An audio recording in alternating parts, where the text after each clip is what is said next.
প্রীতিশনন্দী বাজপেয়ীজিকে জিজ্ঞেস করেছিলেন যে আপ কিউ গায়ে, তো আপনি তো তখন আমাদের দুজন এমপি, তো আপনাকে তো ইতিহাস মনেও রাখবে না। তো উনি অনেকগুলো উত্তর দিয়ে যে লাইনটা আমার মনে লেগেছিল আমি বলছি, উনি বলেছিলেন হাম জিস ঘরানে সে আতে হ্যায় वहाँ पे देश पहले उसके बाद पार्टी उसके बाद हम खुद। কলেজ স্ট্রিটের বইয়ের দোকানের বলল যে তুমি এইটুকু বয়সে 15 বছর বয়সে, আমি তখন ক্লাস 9-এ পড়ি স্কুলে, লোরেটো হাউস, যেখানে কোনো পলিটিক্সের কোনো সিনসিনারি নেই, কনভেন্ট এডুকেশন। তো আমাকে তখন কলেজ স্ট্রিটের দোকানের লোকটা বলে যে ওইখানে জাস্ট পাশেই পার্টি অফিস আছে, দেখে এসো। পার্টি অফিস দেখেছে, খুব যে ভক্তি হচ্ছিল আমি বলতে পারবো না। সে বসেছিল, আমি বললাম মেম্বার হবে। সে তো মানে কোনো পরীকে মুড়ি করে একটা ফর্ম নিয়ে এসে, মানে কেউ যে মেম্বার হতে চাইছে, তো আমি সেই থেকে মেম্বার। আজ আমি ন্যাশনাল স্পোক্স পারসন। সেই জন্য আমি বলতে পারি যে কতটা জ্ঞান অর্জন করেছি জানি না, তবে ডেফিনেটলি অনেক কিছু অনেকের কাছ থেকে শিখেছি। ব্যারাকপুরের সমীকরণ কীরকম ওনার থেকে বেটার খুব কম লোকই জানে। জয় শ্রীরাম তো আমাদের আত্মার সঙ্গে সম্পর্ক, এবং হিন্দুদের জয় মা দুর্গা, জয় মা কালী, হর হর মহাদেব, জয় শ্রীরাম, এগুলো তো থাকবেই, করার নেই, বিকজ আমরা অ্যাপিজমেন্ট করি না, করবও না, কোনো দিন করবো না।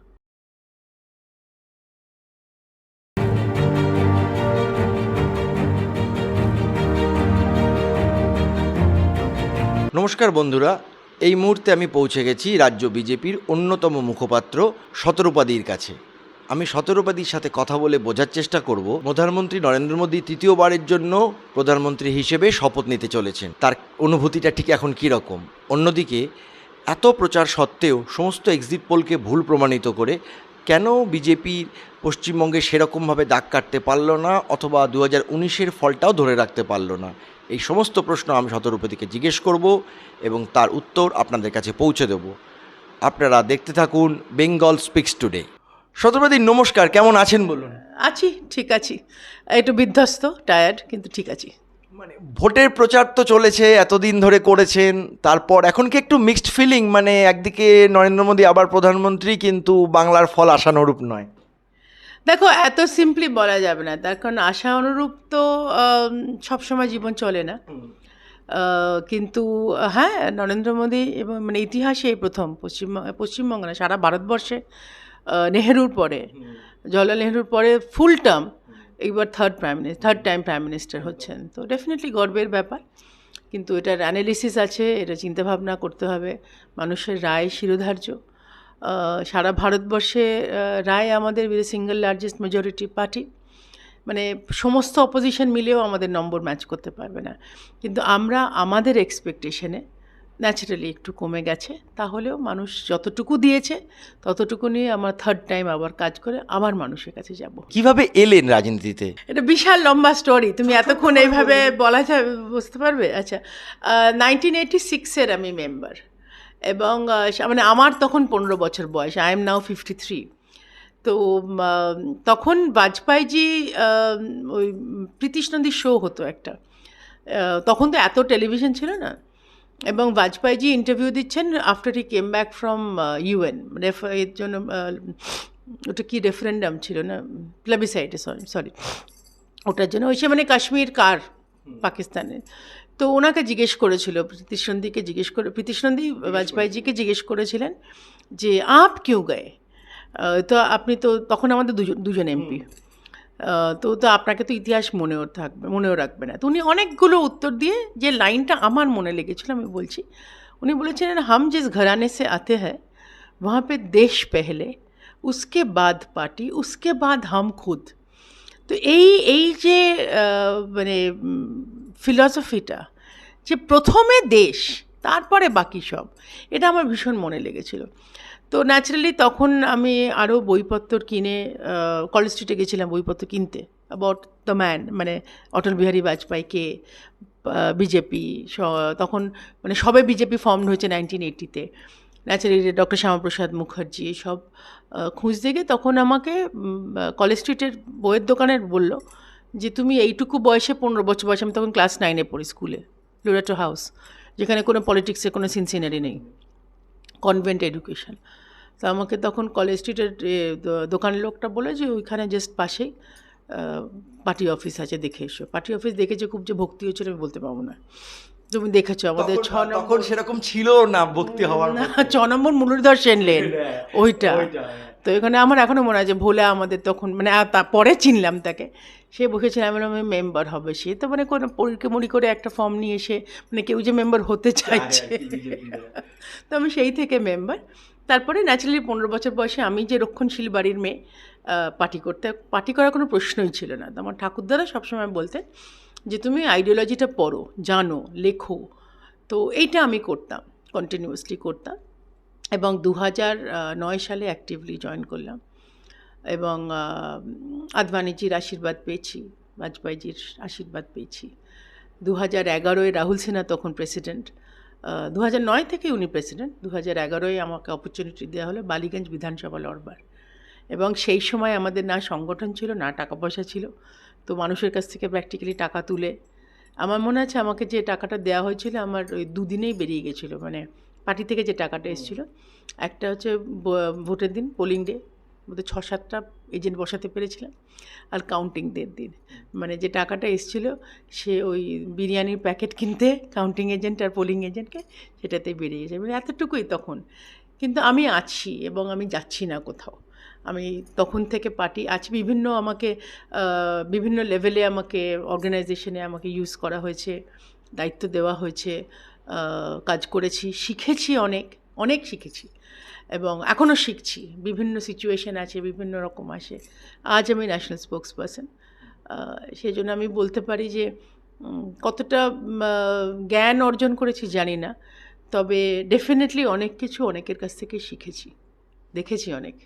আচ্ছা, আপনার তো দীর্ঘদিন ধরে এই বিজেপি ঘরানার সাথে আপনি অভ্যস্ত। এখন প্রশ্ন হচ্ছে যে অনেকেই অন্য দল থেকে বিজেপিতে চলে এসছেন, তারা কি বিজেপির এই সংস্কৃতির সাথে নিজেকে মানিয়ে নিতে পেরেছে বলে আপনার মনে হয়? যারা আসে তাদের সবসময় বিজেপি স্বাগত জানায়, এবং আমাদের বেসিক ফিলসফি হচ্ছে দরজা জানলা মন হৃদয় খুলে রাখো। যারা আসে তাদের আমরা যথেষ্ট অতিথি আপ্যায়ন করি, অনেক সময় শীর্ষ স্থান দেওয়া হয় তাদের। এবার তারা কতটা মানিয়ে নিতে পারছে আমাদের আইডিওলজিক্যাল ফিলসফির সঙ্গে, সেটা তাদের ওপর। যারা মানিয়ে নিতে পারে তারা রয়ে যায়, যারা মানিয়ে নিতে পারে না তারা আবার ফেরত চলে যায় নর্দমার জলে। আমি তো সবসময় বলি বিজেপি মহাসমুদ্র, এবং মহাসমুদ্রে সাঁতার কাটা বা জাহাজ চালানো একটা স্ট্যামিনা লাগে, একটা নিয়ন্ত্রণ লাগে নিজের ওপর। তো সেটা অনেকে পারে, অনেকে পারে না, অনেকে রয়ে গেছে, অনেকে রয়ে যাবে ভাবে, অনেকে পারে না, অনেকে নিজেকে সমৃদ্ধ করার চেষ্টা করে আমাদের দলের আইডিওলজিতে। যারা পেরে যায় তারা টিকে যায়, যারা না পারে। কিন্তু এই যে অর্জুন সিং তৃণমূলে যাবার পরও আপনারা ফিরিয়ে নিয়ে তাকে ক্যান্ডিডেট করলেন, এটা কি মানুষের কাছে খুব ভালো বার্তা গেল? কারণ রেজাল্টটা তো সম্পূর্ণ উল্টো হলো। মানুষের বার্তা তো মানুষ তো রায় দিয়েই দিয়েছে, তো এখানে আর আমি কি না, বলবো? মানে আপনাদের কি সিদ্ধান্তটা ঠিক ছিল মনে হয়? দেখো, আমি নিয়ন্ত্রিত কার্যকর্তা, আমি কখনো কেন্দ্রীয় নেতৃত্বের, অন্তত পাবলিকে প্রশ্ন করি না। অর্জুন সিংকে ফেরানো না ফেরানো এটা এন্টায়ারলি কেন্দ্রীয় নেতৃত্বের ডিসিশন। উনি ছিলেন আমাদের, উনি আগে অন্য দলে ছিলেন, আমাদের দলে এলেন, এমপি হলেন, ওখানে চলে গেলেন, আবার এলেন। তো এটা একেবারে তার ব্যক্তিগত ব্যাপার। ব্যারাকপুরের সমীকরণ কীরকম ওনার থেকে বেটার খুব কম লোকই জানে, এবং উনি হেরেছেন মানুষের রায়ে, উনি মেনে নিতে বাধ্য, মানে আমরাও মেনে নিতে বাধ্য। আচ্ছা, একটা কথা বলুন, যে আমি নরেন্দ্র মোদীর সভা এখানে কভার করতে গেছিলাম, তো প্রচুর মানুষ এসেছিলেন, অসম্ভব ভিড়, কিন্তু একটা স্লোগান বারবার শুনলাম, মানে ভারত মাতা কি জয়ের চেয়েও বেশি জয় শ্রীরাম। এবার তারপরে আমি যখন রিপাবলিক টিভির সার্ভে দেখছি, দেখা যাচ্ছে জাতভিত্তিক জনগণনায় মুসলমানরা ভারতে 12% ভোট করেছে ফর বিজেপি, তখন এক্সিট পোলে যা দেখা গেছে। তো এই যে 12%, সেখানে কংগ্রেস পাচ্ছে 72%, মানে যে 60%-এর ডিফারেন্স, এটা তো জয় শ্রীরাম স্লোগান দিলে কমার কোনো সম্ভাবনা নেই, মানে এটা তো দিনের পর দিন বেড়ে যাবে আরও ডিফারেন্সটা, কারণ তাদেরকে তো আপনারা এলিয়েনেট করে ফেলছেন।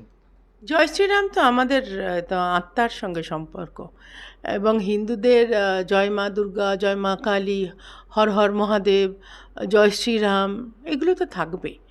এবার কেউ যদি পছন্দ না করে, সেখানে সত্যি আমাদের দায় নয়। এইখানকার মুসলমানরা যদি নিজেদের মানে নিজেদের ভালো না বুঝতে পারেন, যেখানে হাইকোর্ট পর্যন্ত বলছে যে মুসলমানদের কমোডিটি হিসেবে ব্যবহার করেছে এই সরকার, বা তার আগেও যদি তুমি ধরো সিপিএম সরকারের সময় সাচ্চার কমিশন, সেখানেও যে মুসলমান সাচ্চার রিপোর্ট, কমিশনের রিপোর্ট, সাচ্চার কমিশনের রিপোর্ট, যে মুসলমানরা এখানে ভালো নেই। তো এটা যদি বাইরের লোককে বলে দিতে হয়, তারা যদি না বোঝে, এবং জয় শ্রীরাম শুনে যদি, সবাই কিন্তু নয়, তবে যারা সরে যেতে চাইছে, এটা I will say that is their loss. আমাদের কিছু এখানে আকবারই কিছু করার নেই, বিকজ আমরা অ্যাপিজমেন্ট করি না, করবো না, কোনো দিন করবো না। আচ্ছা, এই যে দিলীপ ঘোষ যে হেরে গেলেন, এটা তো একটা ইন্দ্রপতনের চেয়েও বড় পতন হলো, কারণ ওনার সভাপতিত্বেই 18টা সিট পাওয়া বিজেপি, প্রথম একটা, মানে বিজেপি যে একটা পশ্চিমবঙ্গের শক্তি, প্রান্তিক শক্তি থেকে মূল শক্তিতে রূপান্তরিত হওয়া, তার হেরে যাওয়া, তার কেন্দ্র বদলটাকেও ভুল সিদ্ধান্ত হয়ে গেল, কারণ অগ্নিমিত্র পালও হারলেন।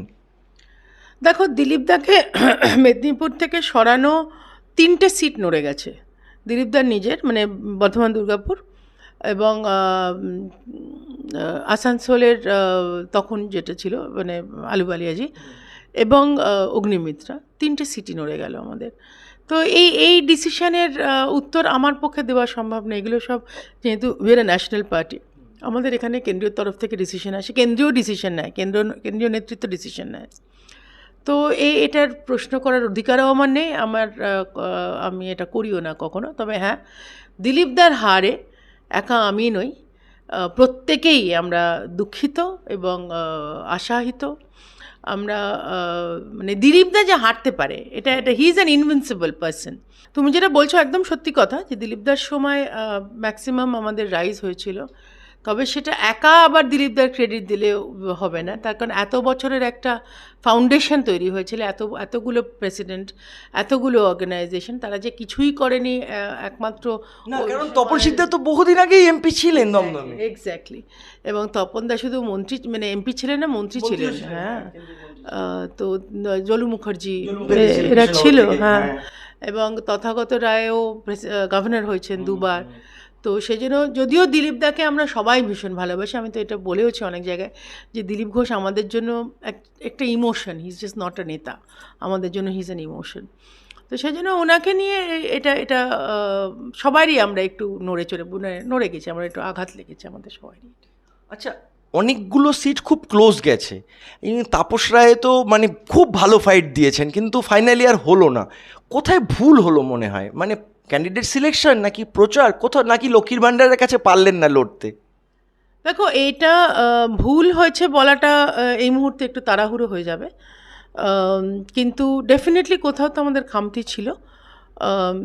পুরোটা ডেফিনেটলি দুটো বড় ফ্যাক্টর হয়েছে, ভায়োলেন্স, এবং ভায়োলেন্সই শুধু সেই দিন হয়েছে তা নয়, সাস্টেন্ড একটা ভায়োলেন্স। এটা বারবার আমি বলছি যে লাগাতার যদি একটা পার্টি বলতে থাকে যে যদি তাদের ভোট না দেওয়া হয় তাহলে রাজ্যের যে স্কিমসগুলো আছে সেগুলো পাবে না, যদি তাদের ভোট না দেওয়া হয় তাহলে তাদের প্র্যাকটিক্যালি মানে ড্রিঙ্কিং ওয়াটার বন্ধ করে দিচ্ছে, কলের জল বন্ধ করে দিচ্ছে, কেটে দিচ্ছে পাইপ, তাদের যদি ভোট না দেওয়া হয় তারা সুরক্ষিত থাকবে না, তাদের বাড়ির পুরুষ মানুষদের অন্য জায়গায় পাঠিয়ে দিচ্ছে, কোদালের বোঁটা দিয়ে মারছে। তো এইটা লাগাতার একটা ভায়োলেন্স হতে হতে তো মানুষ ভয় পেয়ে গেছিলো, এবং সেই মানুষকে সত্যি সত্যি আশ্বাসিত আমরা করে উঠতে পারিনি, কোথাও তাদের সেই ভরসাটা আমরা দিয়ে উঠতে পারিনি। যদিও কেন্দ্রীয় বাহিনী এসেছিল, যদিও আমরা বারবার বলেছি যে কেন্দ্রীয় বাহিনী থাকবে, তোমরা নিশ্চিন্তে ভোট দিও, কোথাও সেটা একটা ডেফিনেটলি একটা খামতি। কেন্দ্রীয় বাহিনীর বিরুদ্ধে হিরণও মুখ খুলেছেন, এবং আপনাদের অনেক প্রার্থী বলেছেন কেন্দ্রীয় বাহিনী সেরকম কাজ করলো না যেটা এক্সপেক্টেড ছিল। কেন্দ্রীয় বাহিনী নিয়ে তো আমরা বলেছি, আমরা তো রিপোর্ট পাঠিয়েছি যে কেন্দ্রীয় বাহিনীকে অ্যাকচুয়ালি চালনা করা রাজ্য পুলিশের কাজ, সেটা তারা করেনি। তো সেজন্য বেচারা কেন্দ্রীয় বাহিনীকে দোষ দিয়ে লাভ নেই। কেন্দ্রীয় বাহিনীকে তুমি যদি চোখে দেখো, তারাও তো মানুষ, তারা অন্য রাজ্য থেকে আসে, দে হ্যাভ নো আইডিয়া। আর যদি তোমাকে আমি জঙ্গলে ছেড়ে দিই, তুমি জানবেও না যে ডান দিক বাঁ দিক কোন দিকে যেতে হবে, ওদের প্র্যাকটিক্যালি সেরকম অবস্থা। তো তাকে চালনা করতে হবে। আমি মানলাম অনেক ক্যান্ডিডেট সেদিন রেগে গিয়ে হিট অফ দ্য মোমেন্টে অনেক অ্যাকিউজেশন করেছে, কিন্তু সামগ্রিকভাবে আমরা বলেছি যে কেন্দ্রীয় বাহিনী এলেও তাদের ঠিক করে চালনা করেনি, দোষটা কিন্তু রাজ্য সরকার, এটা করতে চায়নি তারা, এবং তারা ম্যানেজ করার চেষ্টা করেছে কেন্দ্রীয় বাহিনীকে। আমি যেটা তখন বলছিলাম যে এই জন্য আমি বলছি না যে এটা আমাদের খামতি, এটা আমাদের অফকোর্স আমাদের পার্টি হিসেবে আমাদের আত্মসমীক্ষা করতে হবে। আর যেটা তুমি খুব রাইটলি পয়েন্ট আউট করলে যে মার্জিনগুলো কিন্তু ভীষণ কম। যেখানে আমরা জিতেছি, আমাদের আগে 18টা সিট ছিল, আমরা 12টা সিট ক্লিয়ার মেজরিটি পেয়েছি, কিন্তু যেখানে আমরা জিতিনি সেখানেও কিন্তু we have come a very close second.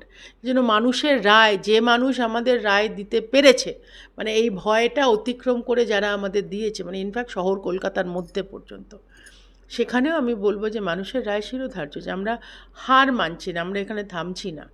এমন নয় যে আমাদের 18 থেকে 12তে নামিয়ে দেওয়া গেছে বলে 2026 আমরা মাঠ ছেড়ে চলে যাচ্ছি, তা নয়, আবারও বি প্রিপেয়ার্ড। কিন্তু সাংগঠনিক দুর্বলতাটা বিজেপি কাটাতে পারছে না, কিন্তু মানে প্রত্যেক বুথে এজেন্ট এখনো দেওয়া যাচ্ছে না। আগের থেকে অনেক বেটার, আগের থেকে অনেক বেটার, আর এটা ক্রমশ আমরা বেটার করতে পারছি, ইমপ্রুভ করতে পারছি। এই যে ধরুন লক্ষ্মীর ভাণ্ডার, এইটাকে কি আপনারা কাউন্টার করতে পারছেন না?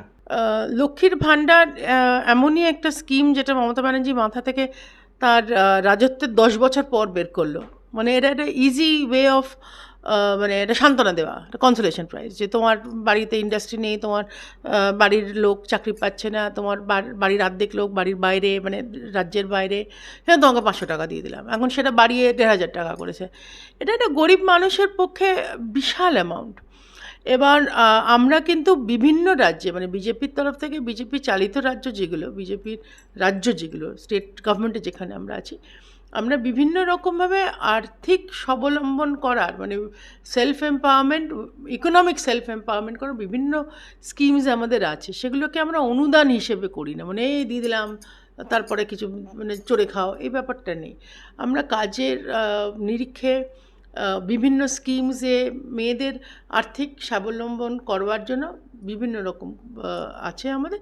সেটাই আমরা অ্যাসিওর করার চেষ্টা করেছিলাম মানুষের কাছে, যে আমরা অন্নপূর্ণা ভাণ্ডার দেবো, এবং ওরা যা দিচ্ছে তার থেকে অনেক বেশি দেবো। হ্যাঁ, 500 টাকা 1000 টাকায় কী হয় আজকে? সেই রাজ্যগুলোতে আপনারা ভয় দেখান যে আপনারা চলে গেলে অন্য কেউ এলে দেবে না? না, প্রথমত এই ভয়টা থাকে না আমাদের যে আমরা থাকবো না। আর দ্বিতীয়ত আমরা কোথাও কেন্দ্রীয় সরকার থেকে বা আমরা যে রাজ্যে ঢোকার চেষ্টা করছি সেখানেও আমরা কখনো বলি না যে আমরা আগেরটা বন্ধ করে দেবো, যে রাজ্যের যে এক্সিস্টিং স্কিমসগুলো বন্ধ করে দেবো, বা এও আমরা বলি না যে যেখানে ধরো গুজরাট বা মধ্যপ্রদেশ, এই সদ্য আমরা জিতলাম, সেখানে কোথাও বলা হয়নি যদি বিজেপিকে ভোট না দাও তাহলে কি লাডলি বেহেনা বন্ধ হয়ে যাবে। এগুলো আমরা বলি না, বলার দরকার হয় না। মধ্যপ্রদেশে তো 29টা পেয়েছেন, সেটা কি লাডলি বেহনার এফেক্ট? লোকসভায় কি লাডলি বেহেনার এফেক্ট হয়? না, সেটা আমি বলবো লাখপতি না, লাখপতি দিদির এফেক্ট। আচ্ছা, একটা কথা বলছি, Madhya Pradesh in fact is much much more. মধ্যপ্রদেশে সার্বিকভাবে, মধ্যপ্রদেশ ইনফ্যাক্ট বিভিন্ন রাজ্য সার্বিকভাবে কেন্দ্রীয় সরকারের উন্নয়ন ফিল করেছে। সেটা আনফর্চুনেটলি পশ্চিমবঙ্গ এই 500 টাকার চক্করে, 1000 টাকার চক্করে লং টার্ম গেনটা ওরা বুঝলো না, বা বোঝার সেই মানে ক্ষমতাটা দিল না রাজ্য সরকার। যারা রোজ একটা সার্ভাইভালের জন্য বেঁচে আছে, যে মানে ওই 500 টাকাটাই তাদের সব, মানে সারা মাস গেলে 500 টাকাটাই তাদের সব। এবার তারা জনসভা যাচ্ছে, মুখ্যমন্ত্রী চিৎকার করছে যে এনএসজি বিরক্ত করছে, এনআইএ বিরক্ত করছে, সিএতে তোমরা অ্যাপে ঢুকলে তোমরা সব রকমভাবে বঞ্চিত হবে। তো তাদের তো শিক্ষা নেই, তাদের দীক্ষা নেই, তাদের কোনো ইন্ডাস্ট্রি নেই, তাদের কোনো কাজ নেই, তার মধ্যে যে রাজ্যের শীর্ষে বসে আছে সে ভয় দেখাচ্ছে, তো সে মানুষ তো বিভ্রান্ত হয়ে যাবেই। তবে মানুষকে দোষ দিতে পারি না, তবে মানুষের রায় তো দিয়েছে, এবং আরও পিছিয়ে গেল। মানে যেখানে আমাদের আরেকটু বেশি এমপি দিলে যে কাজটা আমাদের করতে সুবিধে হতো, সেই উন্নয়নটা আরও পিছিয়ে গেল। অনেকেই বলছেন যে এই যে দুর্নীতিগ্রস্তরা শাস্তি পেল না এতগুলো দিন ধরে, সারদা নারদা যে যতগুলো চলেছে, তাছাড়া শিক্ষক নিয়োগে দুর্নীতি বা সমস্ত নিয়োগে যে দুর্নীতি, সেই শাস্তি না পেলে মানুষের মনে একটা তৈরি হলো আশঙ্কা যে এরা বোধহয় কোনো অন্যায় করেনি, অন্যায় করলে তো শাস্তি পেত। আমি মানলাম ইনস্ট্যান্ট কফির যুগে ইনস্ট্যান্ট জাস্টিস চাইছে। ইনস্ট্যান্ট না, দেখুন সারদা তদন্ত কবে শুরু হয়েছে? 10-12 বছর হয়ে গেছে তদন্তর, এখন অবধি কোনো অগ্রগতি নেই। মানলাম, কিন্তু এটাও তো মানতে হবে যে এটা Indian penal code, Indian system, Indian judicial system, it is slow. এবং এটা মাননীয় প্রধানমন্ত্রী বারবার এটাকে চেষ্টা করছেন যে ফাস্ট ট্র্যাকে ফেলার, মানে শুধু এই কেসগুলো নয়, মানে জুডিশিয়াল সিস্টেম যাতে ফাস্ট ট্র্যাকে যায়, একটা রিফর্ম দরকার আছে। চলছে, কাজ চলছে এটার উপর, মানে কিরেন রিজিজু যখন লিগ্যাল মিনিস্টার ছিল, ল মিনিস্টার ছিল, তারপরেও এখন যিনি ল মিনিস্টার, এটা নিয়ে কাজ চলছে। তো আমার মনে হয় এটা র্যাপিড হয়ে যাবে, ফাস্ট ট্র্যাকে হয়ে যাবে। আচ্ছা, এই পূর্বের রাজ্যগুলোর মধ্যে আপনারা উড়িষ্যা, বিহার এগুলোতে তো দুর্দান্ত ফল করলেন, কিন্তু বাংলায় সেই ফলটা হলো না। তা উড়িষ্যাতে এই অসম্ভব ভালো ফল করার কারণটা কি মনে হয় আপনার? জগন্নাথের আশীর্বাদ, এছাড়া আর কিছু বলার নেই। ওটা জগন্নাথের ইচ্ছে ছাড়া উড়িষ্যায় কিচ্ছু চলে না। আমার আরেকটা পরিচয় হচ্ছে আমি ন্যালকোর ডিরেক্টর, ন্যাশনাল অ্যালুমিনিয়াম কোম্পানির ডিরেক্টর। তো যার জন্য জগন্নাথের আশীর্বাদে উড়িষ্যা আমার যাওয়া হয়, এবং উড়িষ্যার মানুষ যে আমাদের এইভাবে ভোট দেবে এটা সত্যি আমিও বুঝতে পারিনি। কারণ ওখানে একটা কোথাও পটনায়ক ফ্যামিলির ওপর খুব এটা মানে অ্যাজ ইফ সেই হচ্ছে ঘরের ছেলে, তো সেই সেন্টিমেন্ট একটা ছিল। তো যাই হোক, আমি বলবো জগন্নাথের ইচ্ছে যখন হয়েছে উড়িষ্যা দিয়েছে, এবং এটাই আমি বলার চেষ্টা করছি। তুমি বারবার যেটা বলছো যে আমাদের ফল সেরম স্বরূপ, মিক্সড ফিলিংস কিনা তুমি জিজ্ঞেস করছিলে।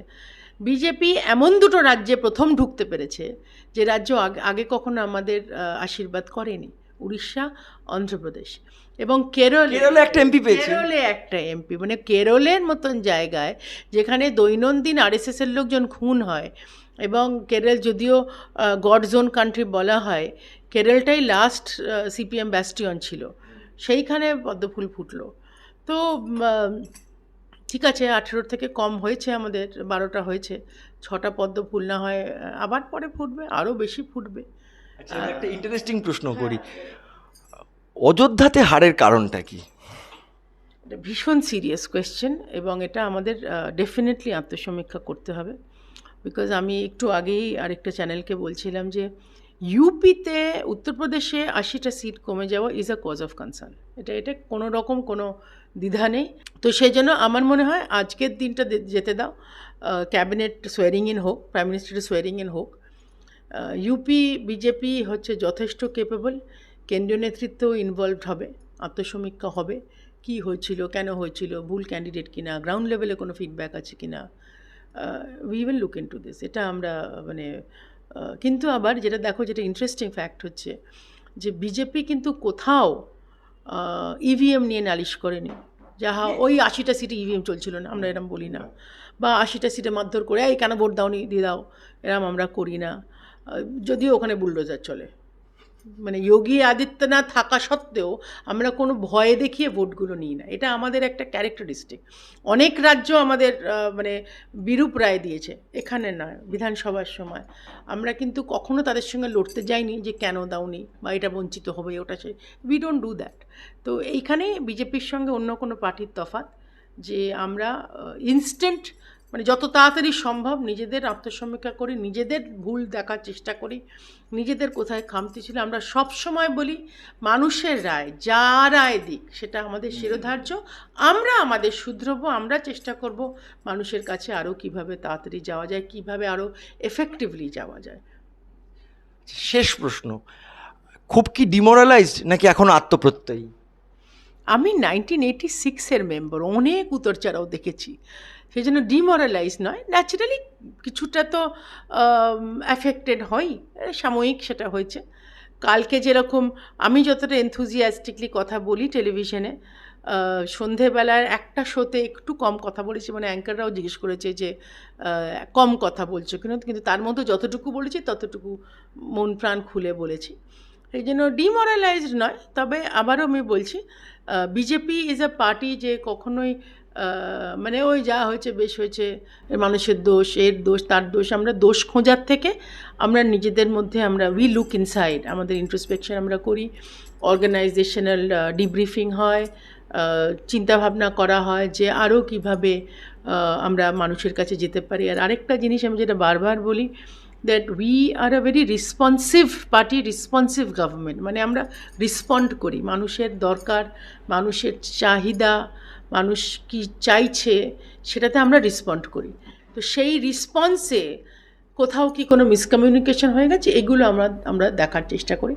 এখানেও আমরা ওয়েস্ট বেঙ্গলে তো দেখবই, যে রাজ্য আমাদের কম দিয়েছে বা যেগুলো এক্সপেক্টেড সিট আমাদের ছিল পাইনি, সেগুলো আমরা ভেতরে দেখব।